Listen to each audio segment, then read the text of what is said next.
Alrighty, so I've been trying to figure out what's going on with this whole Disney audit, because from a local, or not even local, a statewide Florida government perspective, is a pretty major story. Disney has been one of the dominant lobbies in the state of Florida for my entire life. You had Walt Disney World, and you had the sugar lobby. After that, the other lobbies were pretty far down the list in terms of importance. But now that's been turned upside down, um, pretty much all in 1 year. I don't even remember how long ago was the so-called Don't Say Gay bill. Was that just early 2023? Because all this has happened at breakneck pace, and now all of a sudden the open secret of how Disney was running a corrupt fiefdom in Central Florida for all these decades and decades and decades, nearly 50 years. And the extent to which everything that Disney did was wrong or even illegal, I mean, it'll take so long to unpack. I guess I would just need to sit down and read the full 80-page audit. I've been trying to listen to analysis from people who know more about this situation and have been following it more closely on a day-to-day basis than I have, like Legal Mindset, especially since Legal Mindset has experience working on CDDs in Florida, which, for those of you who aren't familiar with like the Florida real estate market, I don't know if the term CDD exists in other states, but it's a type of development scheme. It's used for like massive development projects, like entire suburbs, not just a neighborhood, not just a few houses, not just an apartment building. And the way they usually work is that a developer will negotiate with the government up front to try and get permission ahead of time to do this big project. And so they're not necessarily going to have to go through the same permitting process on an individual basis after they go through the process of establishing this CDD. What is it? Community Development District. I think that's what it stands for. And so the Reedy Creek Improvement District, which was created in 1967, I've talked about before on this channel, was an early form of that idea, but it essentially gave the Walt Disney Corporation near perfect sovereignty over the territory. And there's so much to talk about, which I keep saying. How many times can I say there's so much to talk about? If I don't focus on one thing in this format in which I try and talk about things for 10 to 20 minutes, I'll never get through it. But to me, what stands out the most, what is the most obvious evidence of just Disney flat out breaking the law and creating liability for themselves, is in how they commingled what it was, from a legal basis, public and corporate money. Accounting-wise, there was a lot of overlap, not just between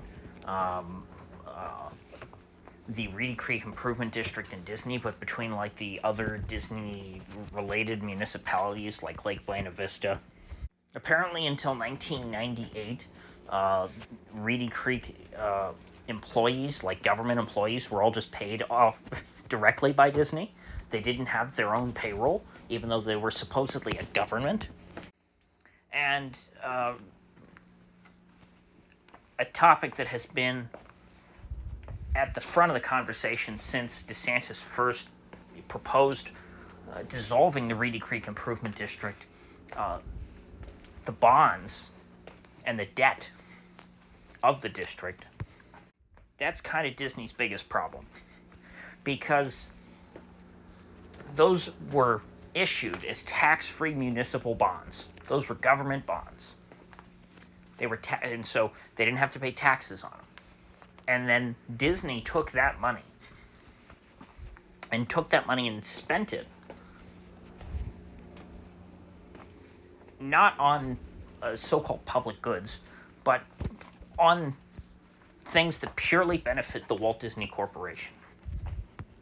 So they issued government bonds and invested them back into their own business.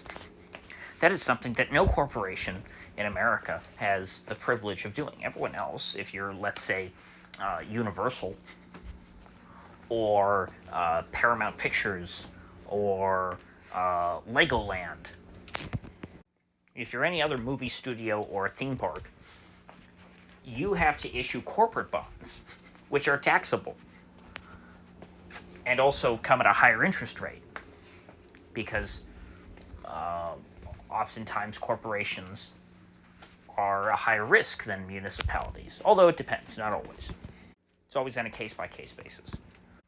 But either way, on a relative basis, tax-free bonds are going to be a lot cheaper. It's going to save your company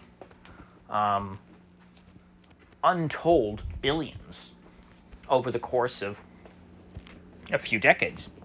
And so no, they're not claiming that Disney financed its corporate ventures exclusively through tax-free municipal bonds. No, because Disney did issue its own corporate bonds.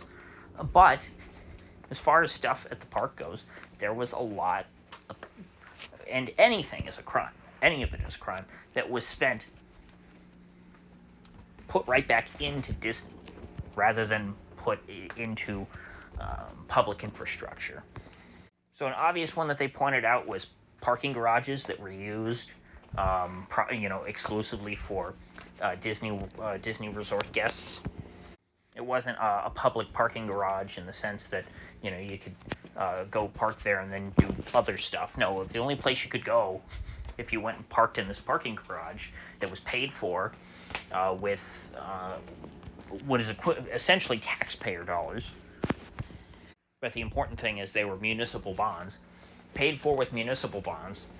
That was a parking garage that Disney itself probably should have bought, probably should have financed with corporate bonds. And then you have situations like Disney having Reedy Creek pay for park passes and cruise discounts for all of their government employees. But it's not like Disney was giving them this discount. They were having the government entity, the Reedy Creek Improvement District, pay for these benefits. These were benefits that should have been taxable as income.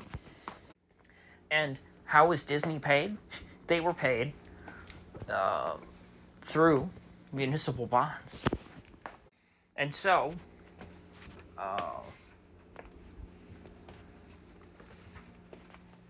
the Reedy Creek Improvement District would issue municipal bonds, and part of that money, they would just take and write a check directly back to Disney to pay for, free park passes for all their employees.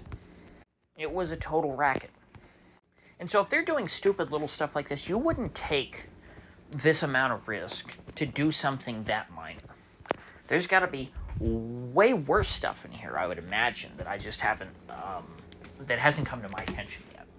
So that's why I'm kind of apprehensive today about talking about it. I don't want to be, super definitive, because if this was all there was, it wouldn't be stupid. It would still be a matter of probably tens of millions of dollars. But the fact that Disney would take these kinds of risks, that they had no fear, it just says to me that there's got to be a much, much bigger scam. And so I will try and dive into that and get back to you folks. I'll tell you, it was a tough call between talking about this and talking about the new map of Venezuela. But I guess I'll get to that tomorrow. So with that said, I will see you folks back here then.